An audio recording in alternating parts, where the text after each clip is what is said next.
Tov. Today's daf is daf Mem Aleph in Avodah Zarah. We learn for Achenu Kol Beis Yisrael and soon Batzar v'Shivya. We'll start again from the beginning of the parak. Kol Slomim, all these statutes. Asum Neishein Avodim. Pamachas B'Shana. Rav Meir says very simply, all idols, all statues are forbidden as Avodah Zarah because presumably they are worshipped once a year. So it's really Avodah Zarah. All statues are considered Avodah Zarah. We'll see the Gemara will qualify this. No, statues aren't automatically usher. The only ones that were worshipped were ones that showed some divinity, that imparted divinity to the statues by having them hold a staff or a bird or like a ball or an orb of some sort, indicating that they had dominion over the world. That's a Chum's opinion. So Chum say if it doesn't have some sort of that the idol's not holding something in his hand, then it's not an idol, it's just a statue, and it's not forbidden. Rav Shimon Gamliel says it doesn't have to be a staff or a bird or an orb, because we'll see the Gemara what the significance of those items are. Anything that it's holding is also usher. So Rav Shimon Gamliel apparently goes like the Chachamim, that you don't say that all statues, even if they're not holding anything, are forbidden, but rather only those that are holding something. So the Gemara says, I don't understand. If we're talking about statues that are worshipped even once a year, why would the rabbi say that those are not forbidden? They are Avodah Zarah. Avodah Zarah doesn't depend on how many times a day or a year you worship them. If they're worshipped once a year, they're also. And if we're talking about things which are not worshipped, obviously the question is, why does Rav Meir say that it's also? Rav Meir says, they are worshipped. In Rav Meir's locale, where he lived, they used to worship these all statues at least once a year. For Meir, Meir, we always have throughout Shas, he's always concerned about the miyat. He doesn't dismiss the miyat when it's ruba b'miyat, rov. Of course, rov, we always go bus a rov. You always, if it's a majority in a case of a machlokes or something of that sort, or a psak, we go according to the majority. However, he's always concerned about the miyut. So he says, look, since in my locality they worship all statues, even though most of the world they don't worship the statues, he's worried about the miyut. So So he says all statues, even in other places, are also forbidden to have an off from them. They're considered they're considered Avodah Zarah. And even though most statues in the world are not of the Avodah Zarah, they're not actually Avodah, they're not worshipped at all. And since in his locality, even though that's a minority of all statues, he always goes to the miyut, so he makes Xera. So since they're in his locality, they worship all statues once a year. So he goes to statues throughout the world. Rabbanan goes to Shama, goes out there. Rabbanan are not concerned about the miyut. When there's a rov and a miyut, they consider the miyut as if it doesn't exist. Lo gozer, they weren't gozer other places. So the Rabbanan say only the ones that are holding something in the hand, those are considered Avodah Zarah. Shar makom atos makom, they're not gozer. Rabbanan lo chashmid lo gozer shar makom atos makom. That's the machlokes of the Mishnah. This is where we got to yesterday. Even the ones that Rav Meir says are usher because they're worshipped once a year, that's only statues. Ganadarta, they use that word in modern Hebrew also. As a statue is only places, only statues of kings. Rashi says that when a king died, they would make a statue or a form of his and put it, say, at the shar, at the gate of the city, so people will remember him and remember him for good. Because they like the king, they would worship him. Only if it's on the gate of the city or the state. It's only the gate of the opening of the state. Whereas those days the cities and the states had walls around them and gates. So he said only if it's standing at the opening of at the entrance to the city or the state. Only and if it was on the yashar, that's what Rav Yehuda said. That's what the Rav Meir says. We're not talking about a little statue that somebody just made in the middle of the street. We're talking about a statue that was made to remember the king and was placed on the gate of the entrance to the city. Amar Rabba, the top of Mem Aleph now. Amar Rabba, machlokas b'shal kfarim. The machlokas is only statues in villages. Abu b'shal krachim in a big city, and everybody agrees that those are mutar. My time those weren't made at all for worship. They were simply made for beauty, for beautification purposes. Says Gemara. Okay, so the machlokes between Rameh and the Chachamim is only statues in villages, not in big cities. In big cities, they're only made for beauty. Says more the in villages, could anybody hold like you say the Chacham would say in the villages, they would say they're made for beauty and not for worship. Does anybody hold that in a village they make them for beauty? Villages are small places; they don't make big things for beauty there.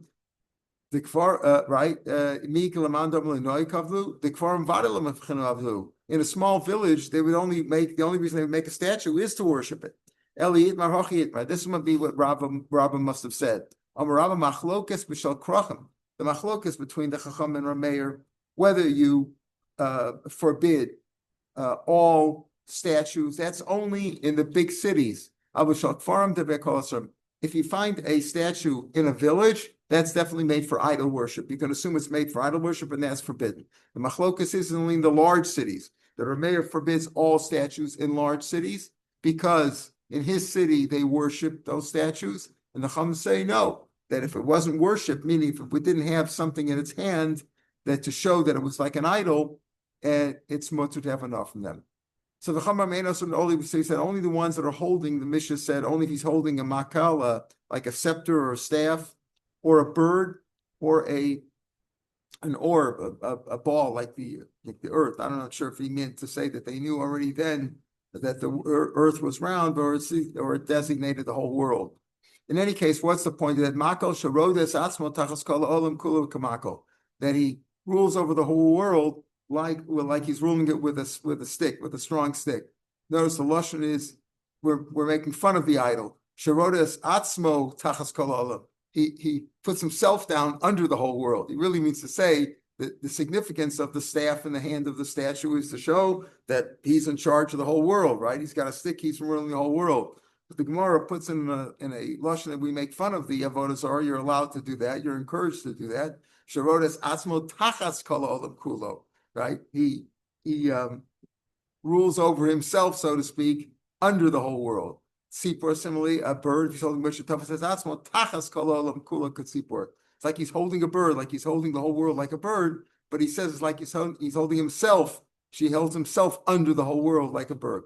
Similarly with the ball or the earth or whatever, the orb. Kadosh Tov says, Atzmo, tachas kol olam kula kadar, like he's holding a ball. Tano Sifa Leyan, later on to the Shita of the rabbis said if he's holding a staff, a stick, or a bird, or an orb, it's like shows that he's ruling the whole world. That shows that it's an idol. They added on 3 more items that if the statue is holding on to them, that shows that it's that the statue is made to worship. Sayef atar v'tabas. He's holding either a sword or he's got a crown on his head, right, or a ring. Now, why weren't they included originally? Sayef originally mikara savar list and bialma just shows that regular crooks also have swords. That was to show that he can kill anybody, he can kill the whole world. But again, in a lashon that we make fun of him, that he kills himself under the whole world. Atara. What about the crown? Ikar savar gedil clearly down was simply like a woven wreath. Note that if the statue has a tara, a crown on him, it's to show that he's like a king and he's worshipped.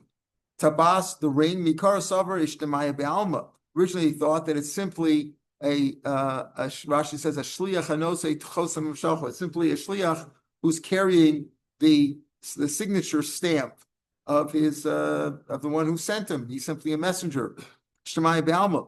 So savar no shechosam es atzmo tachas kolam kula lemisa, that he can stamp and seal anybody in the whole world for death because he's in charge of the whole world. That's the idea. Again, it's Shechosim Atzmo. He stamped himself under the whole world of Misa. Shimon Gamliel says if he's holding anything, Tana, I feel straw. Even if he's holding a pebble, feel kissim, or a chip of wood, he's holding something, that shows that he's an idol. What happens if the idol is holding dung, right? Excrement in his hand? Does that show that he's in charge of the world? Does that show that that's what they think of him? So, boy, Ravashi, toughest biyarot soa. first of the wide lines of the Gemara. If the statue is holding excrement in his hand, doesn't mean to show that everybody is beneath him. The entire world is beneath him like excrement. Compared to him, everybody else is excrement. Or maybe that everybody considers him like excrement, and obviously he wouldn't be a idol. Take who that question stands. Okay. It may bother you the rest of the day, what that means, but obviously the Jews would interpret it one way, and Goyim would interpret it another way. That's all if you find an idol. Find an idol, we have machlokas here. Not an idol, it's not necessarily an idol, it's a statue. We don't know if it's an idol or not. Rav Meir says you have to assume the chumrah that it's an idol. He's choshesh l'miuta. Rabbanan say you only think that it's an idol, meaning a statue that was worshipped only under certain circumstances. So you can have statues, but they're not worshipped. They consider Avodah Zarah. That's right. That's not Avodah Zarah. No, it's only Avodah Zarah if they're worshipped. So you go to a church, people pray there, and there are statues there. Are they Avodah Zarah? Do they worship them? If they got a statue of Jesus, maybe they do.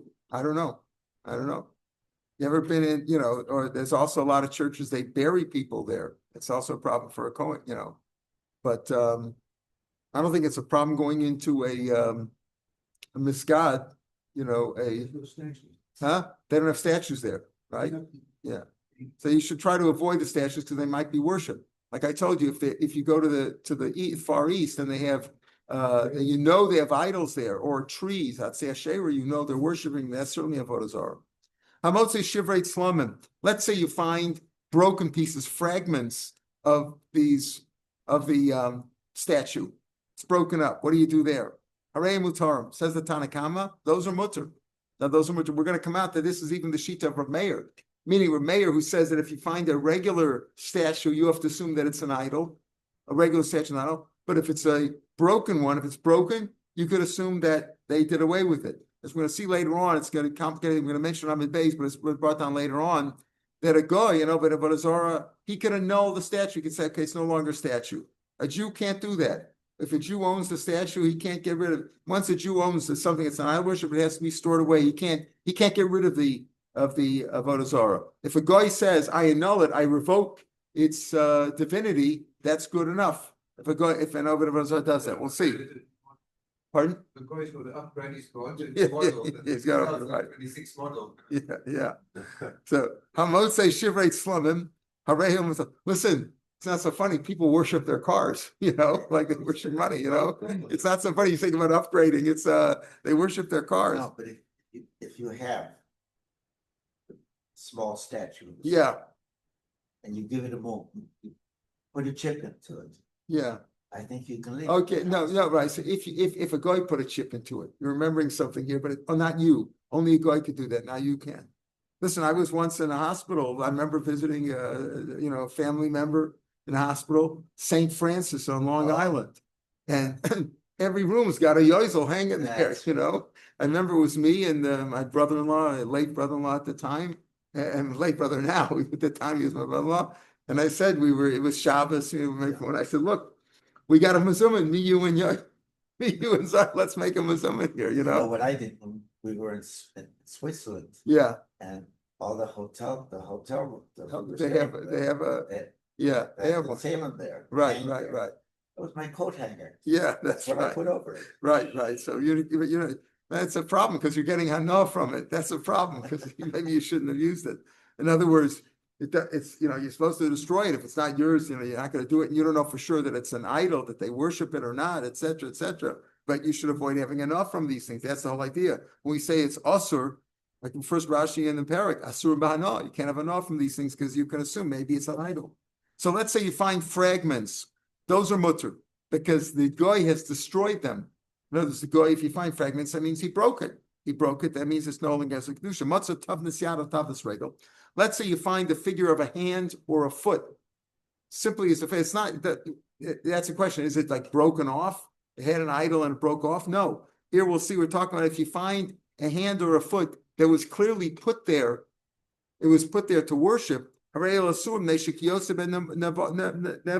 Similar things to that. Many times they worship the hand or a foot. As we'll see, it was put on a pedestal, so you could tell that they meant to worship it. So again, broken fragments of an idol, that's not an idol anymore. You could have enough from it. But if it was a hand or a foot on a pedestal, that's a problem. The Gemara doesn't say it. The Mishnah didn't say it's a pedestal. The Gemara is going to explain it. Amar Shmuel. So Shmuel says, "Afilu shivrei obres kachavim." Even not only an idol. Remember, the Mishnah said if a statue at Salem is a statue. Shmuel said even if you knew if it was a Avodah Zarah, you knew that this fragment came from an idol that was worshipped. Overcome. Ivan Antonin shivrei slumim. But our Mishnah just said broken pieces of a statue. Statue, we don't know if it was worshipped or not. As we saw, Rav Meir's, Gozer, all statues, because the statues in his town were worshipped. Chum say no. Most statues, unless they're holding something in their hand, are not worshipped.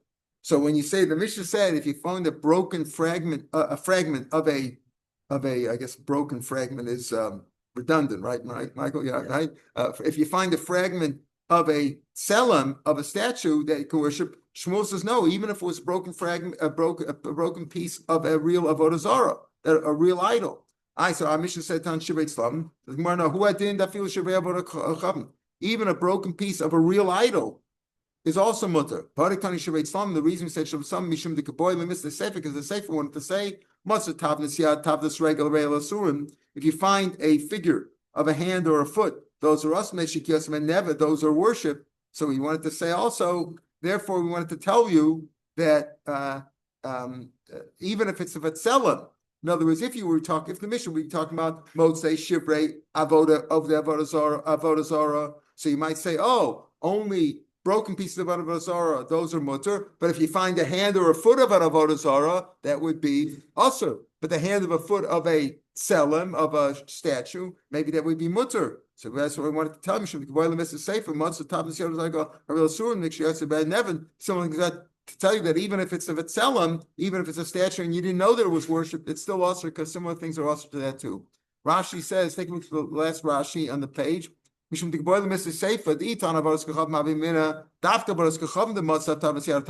usher. About slomim. I feel Tavasiyad would also be mutter. Lachitan Bereshit Slomim Lameimer the Afagav the Shema low of them. Maybe a statue, we don't know if it was worshipped or not. Filochi, l'shever choshev, if it's considered a prominent, an important broken thing, kugon, tav nisyad, or a regel, chayshin, and kshom dom abasisim, like Gemara is going to explain. Tanan, last line on the page of the Gemara. Matzah tav nisyad, matzah tav nisregel, reila surin, leshik yasvei neven. What do you mean? Am I? Why would you say? You just said that if you find a broken piece, a piece of a idol or a piece of a statue is mutter, and you want to say even if it's even Shmuel says even if it's a broken piece of an idol that was worshipped, it's okay. It's mutter. Why? But the Mishnah said that if it's a hand or a foot, then it is usher because those are worshipped. Amai, it's simply a fragment. So why should it be usher? Targum Shmuel, who said that even broken pieces of an idol are mutter, but the hand and the foot is different. The Omdan al-Basisin, they're sitting on a pedestal, meaning the hand or the foot, the figure of a hand or a foot was placed and engraved or cemented into a pedestal to show that it has chashivas and you're going to worship that item. Itmar. Okay, so that was talking about if you find broken pieces or fragments. If you find fragments of an idol, even if it was an idol, not only if it was a statue. Statue means we don't know if it was worshipped or not. Or Meir's Machmad or Rabbanan say only certain cases. An idol means it was worshipped. Even if it was an idol, but you find fragments now, that means it was broken. That the guy broke it and therefore he revoked its kedusha. Okay, it's holiness for them. Itmar. What about if you find it broken on its own? Nobody broke it. It just broke it bound. Itmar. It broke by itself, fell apart. What do you say there? Machlokes. Rabbi Yochanan says it's asur. Still can't have enough from it.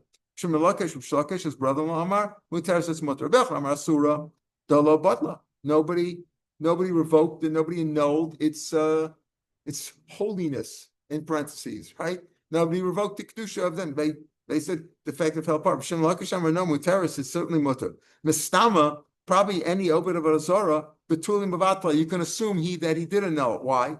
Meimar certainly the guy said, the idol couldn't save itself. What What's the point of having, if the idol couldn't protect itself, how is it going to protect me? It broke down by itself, right? How is it going to protect me? So that's a machlokas here. Rabbi Yochanan says that if it broke on its own, broke down, it fell apart on its own, it's still usher. Still usher because nobody was mevatel it. Yeah, that was the same. Right. Is it for Huh? He said they killed each other. Yeah, that's what he said. Right. That's what he said. And technically, halachically, Abraham Avinu, who was Jewish, could maybe before Matan Torah, could not be mevatel, as we'll see. We'll talk about that. Okay. Eisvei Rabbi Yochanan Rish Lakish. Now we're going to go back and forth. Rabbi Yochanan is going to ask kashas on Rish Lakish. You say that if it fell apart on its own, it's no longer avodah zarah. Pasuk says here in Shmuel Aleph, like this. They got up in the morning. We need Dagon. Dagon was the name of the idol. No for Lefnei Aaron Hashem. Fell down in front of the Aaron, broke down. Varosh Dagon, and its head, Ushtei Kapos Yadav Krusos, and its head and its two hands were cut off. Ela Miftan on the threshold. Rak Dagon Nishar Love. Just the Dagon, the basic body was there. Al Kain Lo Yidrachu. Pasuk goes on. Therefore, the corner of the priests of Dagon, of that avodah zarah, and everybody who came there to worship, they never stood, they never trampled al miftan Dagon, on the threshold of Dagon. Now it was broken down. It broke down. It fell down on itself. Hashem, so to speak, made it break down in front of the Aron. It broke down, and yet they said that they continued worshiping. They never, in other words, even though it broke down, they continued worshiping. They never, the priests and the worshipers there would not trample on that threshold anymore, even though it broke down. So what do you see? Even though the idol broke down on itself, it still maintains its idol worshipers. Amar lo, so it's like you said, Misham Ra, you bringing a proof from there. Hassam, no, over there, what happened this? The idol fell down, broke apart. They didn't worship the idol anymore. They worshiped the threshold on which it stood. Why? Hassam Shamanichan Esadagum, they forsook, they left aside the idol. They worshiped the Miftan. The Amri, they said like this: the Amri Shafke Isure Ledagum. The spirit of Dagon has left. In other words, the Holy Spirit, the divinity has left Dagon. Now the spirit went and stayed on the threshold. In other words, it's just the opposite. The fact that the Dagon broke means they didn't worship the Dagon anymore. They said the spirit left, and they just the threshold was still there. They worshipped the threshold. That's how Rish Lakish understood it. So Rish Lakish says if it broke on its own, it no longer has a kedusha. Eisvei, another kasha. The Mishnah said. Now, we already sort of answered the Shmuel said it, but the Mishnah said if you find broken pieces of the idol, those are mutter. You can have an mashma mashma, broken pieces of a real idol would be usher. Not like Shmuel said, right? Shmuel just said even avodah zarah, but the Gemara is making that assumption. To ask Kasha, ask Kasha on Rish Lakish. From there, it says if you find fragments of statues, those are mutter. Smash was fragments of avodah zarah would be usher, even though it broke on its own. So it's not low time shivrei avos kachavim asurin. Don't assume that shivrei avos kachavim are usher. Elaim hatzlamim atzmam asurim means himself that any tzelim, in other words, broken fragments are mutter, but any tzelim would be usher. B'stamik or Meir, and the Mishnah Stam Mishnah goes like Rav Meir. In other words, the second Mishnah that we have as a second Mishnah, that's really Rav Meir Shita, even though his name is not mentioned. Stam Mishnah is Rav Meir. Says the Gemara, wait a minute. So now let's get kasha on Rabbi Yochanan. What happened? We said Rav Meir holds that even a tzelem, any tzelem is osir. Any statue is osir because regozer, this tzelem matal, some you assume they're all idols. Rabbanan say not. Only if it's an idol that's holding something in his hands. So Rabbi Yochanan, we cast kasha on Rabbi Yochanan. Rabbi Yochanan, you say if it broke on its own, it's osir. Midra Meir Nishmal Rabbanan. Let's understand something. From a Meir, we can understand the Rabbanan. Lavan Rameir Tzlam Masur. Rameir said Tzlam are Asur, Shivei Tzlam are Mutar, and that's how we understand the Mishnah. Rameir said in the first Mishnah that a statue is Asur and the fragments are Mutar. The Rabbanan, who say only if it's we actually worship, the Rabbanan Avaras Chav Nami, who Asur, it's Asur, Ushvar Mutar. The Shvarim should be Mutar, because the Rabbanan, what Rameir says about Selim, Rabbanan apparently say about idols, and therefore the idols, just like Rameir says that at Selim, which is also the fragments are mutter, the Rabbanan should also hold that the idol, which is usher, but the fragment should be mutter. Achiashta, how can you compare? How can you make such a comparison between Rav Meir Shita and the Chum Shita? Hassam, in the case of what? Of a tselem, of a statue, we're not really sure if it was worshipped or not. Aimer of them, Aimer love. It's possible that it was worshipped, it's possible it wasn't. Even if it was worshipped, Aimer bottom of his kachavim. Now that you find a fragment, you assume that the guy annulled it, right? Right? That you assume that the of them aimer bottom. Avodas kachavim, but if it's a real avodah zara, if it was a real idol, body of dua, they certainly worshipped it.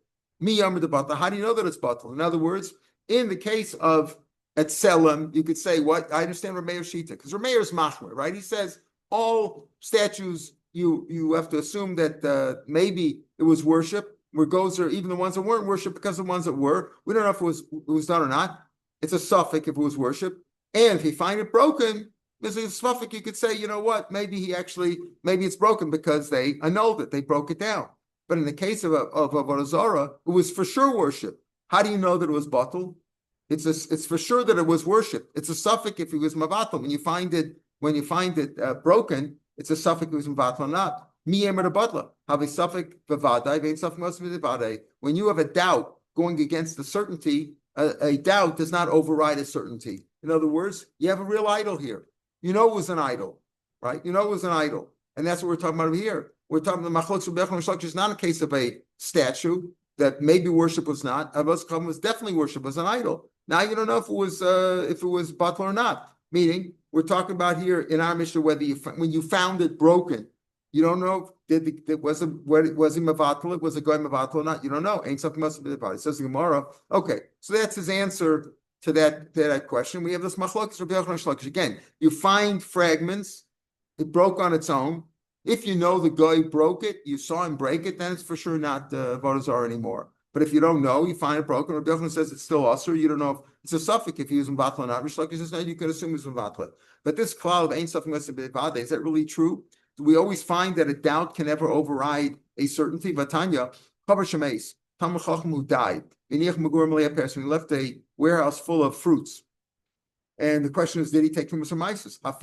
Even if they're that day, right? Yeah, even if they were 1 day old, you could assume he took Trumas or Maisus.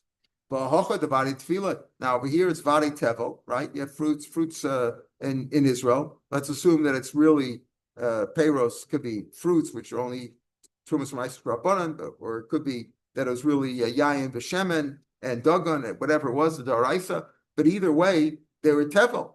Suffix Esrin and Suffix Losser. We don't know he died. We don't know if he got a chance to give Trumas Maisus or not. Because he Suffix Maisus Vade, you say you could assume that it's Gemaiser, you can eat that food. Chavar Shemeis V'Nichmar Peiros. I feel you can eat it without taking Trumas Maisus. You can assume that he took it. Now you can assume that the Talmud Chacham took Trumas Maisus. Now for sure it was Vade Tevel when the stuff was taken out of the ground. Whatever was taken out of the ground is Vade Tevel when it was harvested, and it's a suffix that he take Trumas Maisus. And yet we say that a suffix is Motzim Devadai. That the suffix, even though it's a suffix, did he take Trumas Maisus or not? That overrides the Vadai, and you see that suffix could override a Vadai.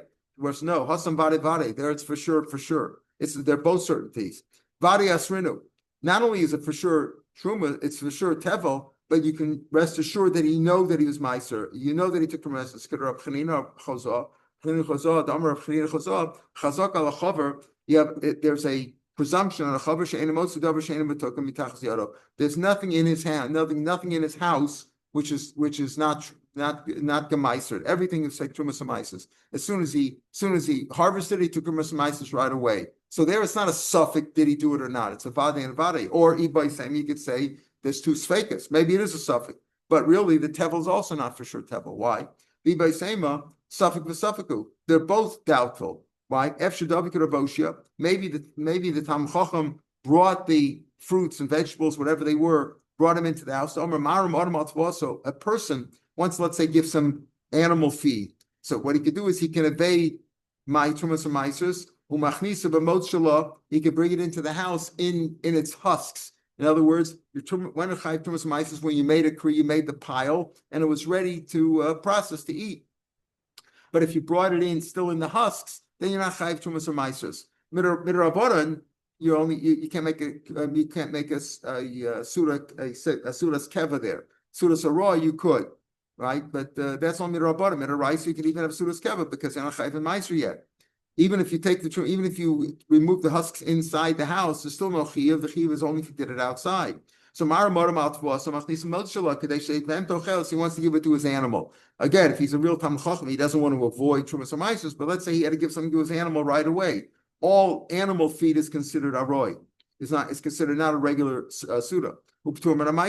And therefore, in both cases, in other words, you could say it's a suffix. It's a suffix if it was chayv and meiser to begin with. Yes, indeed, this suffix did he get? Maybe he died, he didn't get a chance to take trumas or meiser, but it's also a suffix if it was chayv and trumas or meiser, it was double or not, because they could have done it this way. So you have no proof from there that a suffix overrides a vaday. Says Gemara, I'll try to bring another proof. Ain't suffix most of his body. Is it really true that a doubt cannot override a certainty? There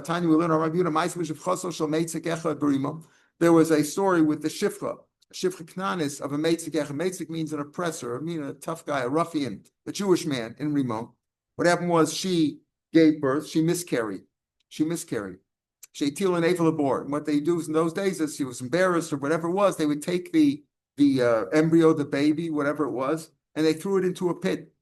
Now, if she's a shifcha knanis, she has a halachas like a woman, and she also has to, if it's a baby, if it's a real baby, you have to, even though the baby didn't survive, but if it was originally a viable baby, she has to keep halachas of tumah, right? If it's a boy, tummy for 7 days, followed by 33 meitara. If it's a girl, tummy for 14 days. So what happened? A Kohen came. Rashi says the Kohen was an idiot because he shouldn't have taken a chance of becoming tummy. So he saw the shifcha throw the baby into a pit. That's what they would do in the old days. They would just take a baby and, baby died or whatever, the birth, they would just dump it, threw it into a pit. Kohen came, pardon? Yeah. Uba Kohen. No, we're talking about Jews over here. We're just talking about a baby that didn't survive. We're not talking about a live baby.